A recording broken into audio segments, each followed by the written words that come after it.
on peine à croire Massimo Gargia quand celui-ci confie se trouver horrible. La citation rappelée à la mémoire de son auteur ce lundi 17 avril par Jordan Deluxe a en effet de quoi surprendre. Pourtant, l'ancien gigolo italien soutient n'avoir jamais eu recours à la chirurgie esthétique. À une exception près, des petites piqûres.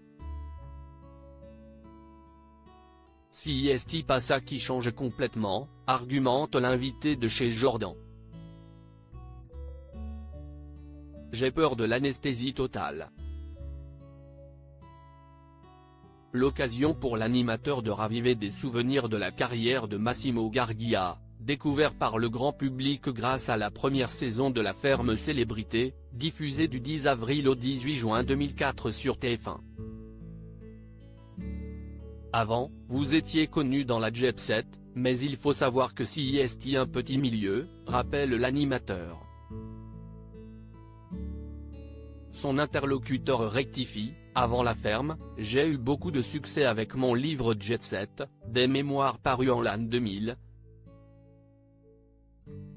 Là, j'ai commencé à faire beaucoup de télévision, parce que c'est moi qui ai inventé le mot Jet Set. C'est d'ailleurs un prince très privé de cette société secrète, Emmanuel de Brandt, que TF1 inviterait pour quelques jours à La Ferme. Après avoir enchaîné les interviews à la télévision au début des années 2000, Massimo Gargia enfile bottes et tablier pour rejoindre le casting de la nouvelle émission de télé-réalité diffusée sur TF1. La proposition ne l'enchante pas immédiatement, j'ai résisté pendant un mois. Et après je me suis décidé pour aider ma femme, qui souffrait alors de la maladie de Parkinson. Je n'étais pas habitué. La première ferme était très dure. Une expérience immersive qui a pourtant fait un carton d'audience.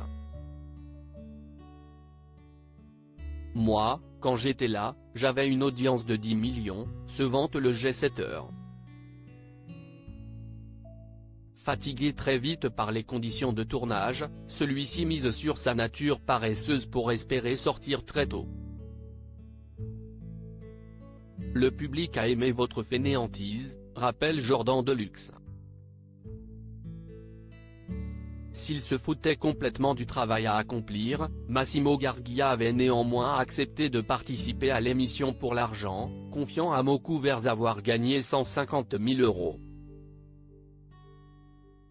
Cette jet-setteuse qui a participé à La Ferme Célébrité manque à Massimo Gargia. À la sortie de Massimo Gargia, La Ferme Célébrité aurait enregistré une chute drastique d'audience, incitant la production à rappeler le candidat pour lui demander de revenir une dernière semaine. S'il regrette aujourd'hui de ne pas être resté plus longtemps dans l'émission, le jet-setter pense souvent avec émotion à l'une de ses camarades mondaines qui a participé à la télé-réalité des années après lui, Hermine de Clermont-Tonnerre. Elle manque encore beaucoup aux soirées, je l'invitais toujours car elle y mettait toujours beaucoup d'âme, avait précédemment confié son ami dans un entretien mené par Jordan Deluxe pour Télé Loisirs. Massimo Gargia était notamment revenu sur la mort de la célèbre communicante, elle est allée déjeuner chez un ami et il lui a montré une moto extraordinaire, très chère et très difficile à manœuvrer. Elle a perdu le contrôle. Hermine de Clermont-Tonnerre avait rendu l'âme le 3 juillet 2020 au Kremlin Bicêtre.